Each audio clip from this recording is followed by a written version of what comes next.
Yun, nagbabalik na naman ulit tayo, ano ho, kung saan ho kayo naroroon ay magandang umaga, magandang tanghali at magandang gabi sa inyong lahat, ano. Ay kamusta ho kayo?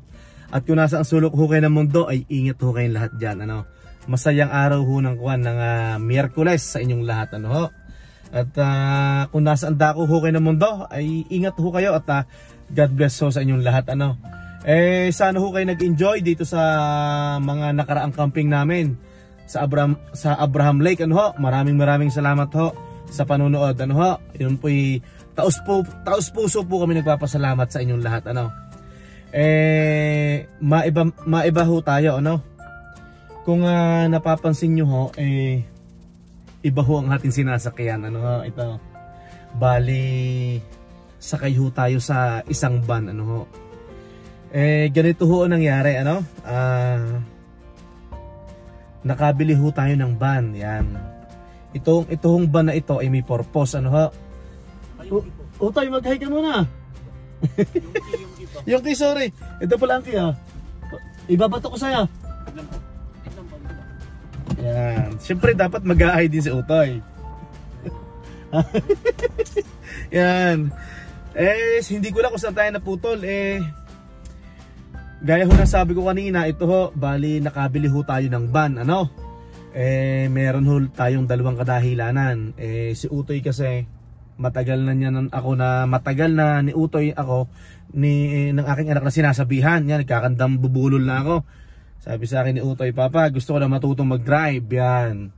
Doon po sa Labrador, sa pinanggalingan po namin probinsya, yan po yung natuturuan ko na mag-drive. Nakakahawak ka na po yan ng manobela, ano po.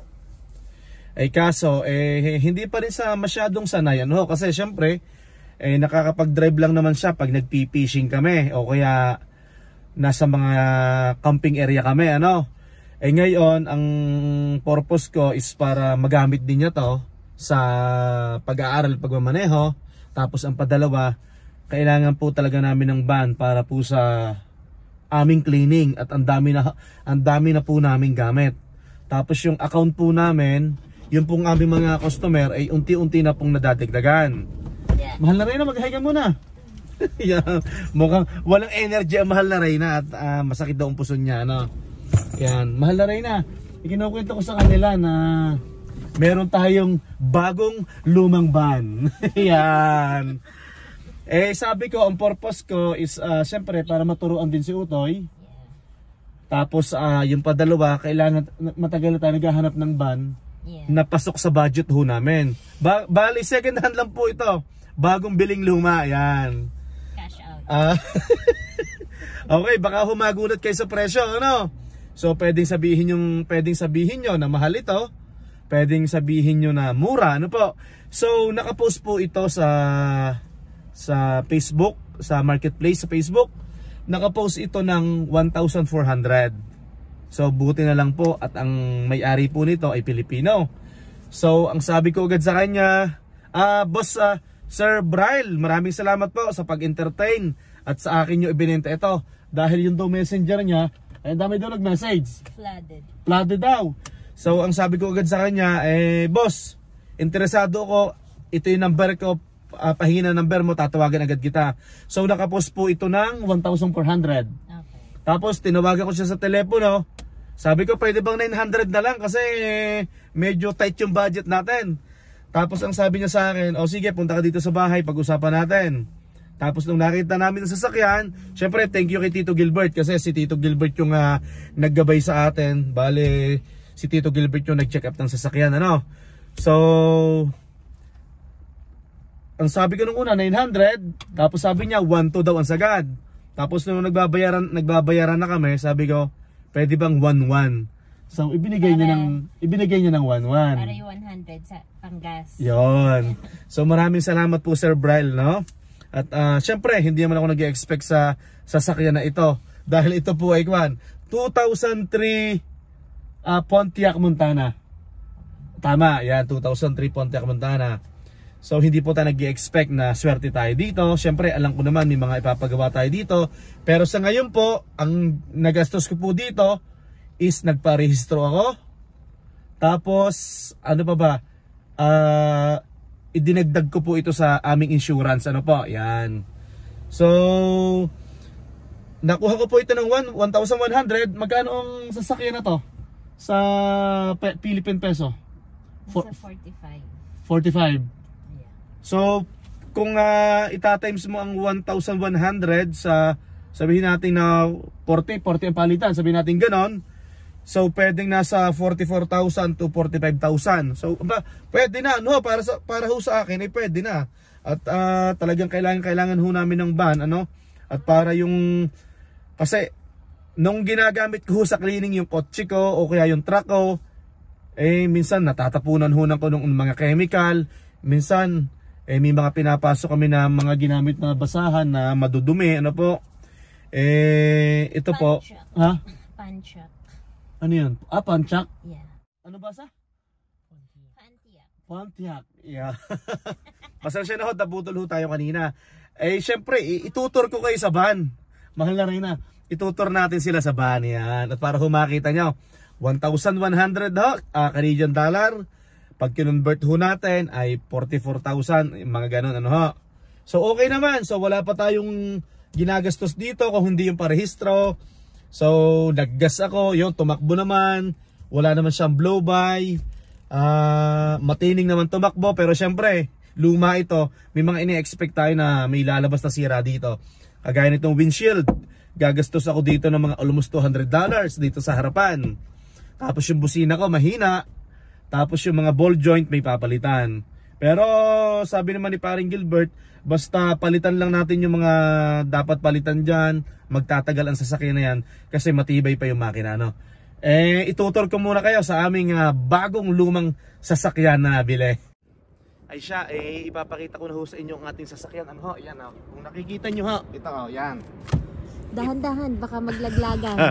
Ito ho, 2003 Pontiac Montana. Pontiac. Tapos 8-seater, ano ho, yan. So, ikot natin sila. Yan ho.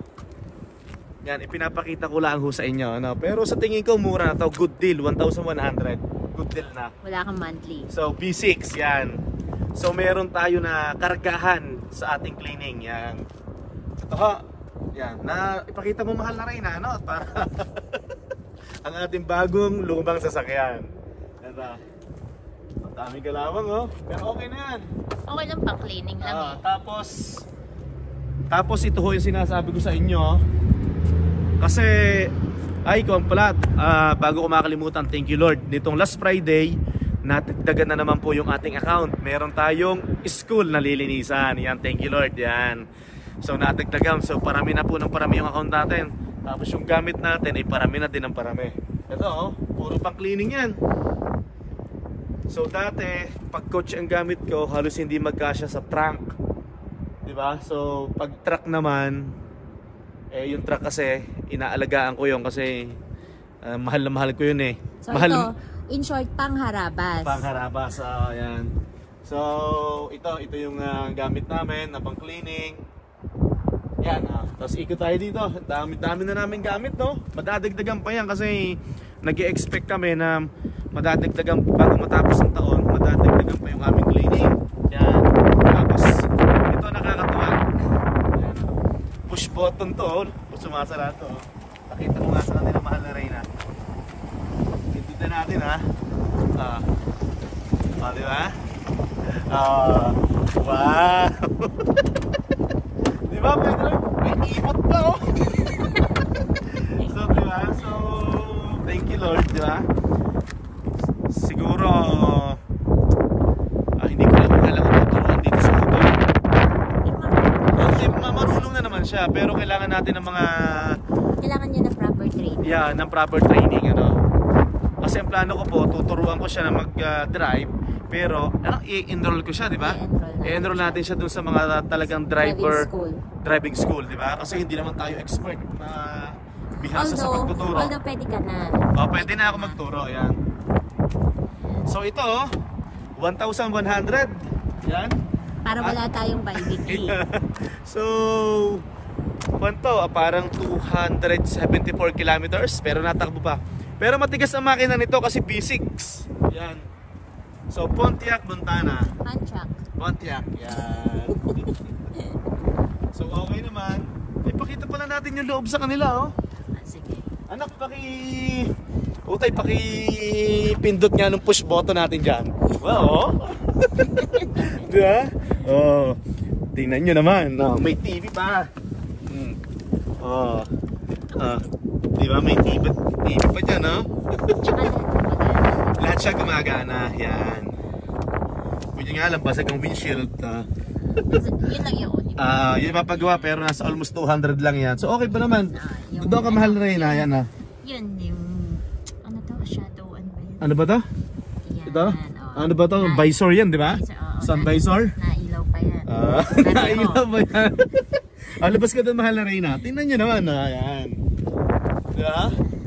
Nakaban na tayo. Kaya dito sa camping. Diba? So, kahit pa paano magpasalamat tayo. Diba? Nakatagpo tayo ng sasakyan. Matagal ko naghahanap ng van. Kasi kailangan talaga namin.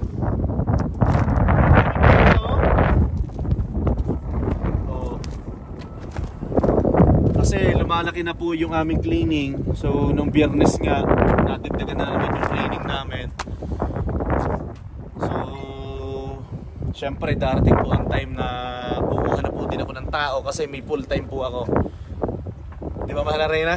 Yeah. Yan. Syempre pag dumami ng cleaning natin, may magbabayad na ng bills namin. Makakapagpakasyon na tayo sa Pilipinas na matagal. Yun po yung purpose namin. Yan. Di ba? Pero thank you Lord, maraming salamat po, no? Tsaka sa mga pagsubaybay, ano ba?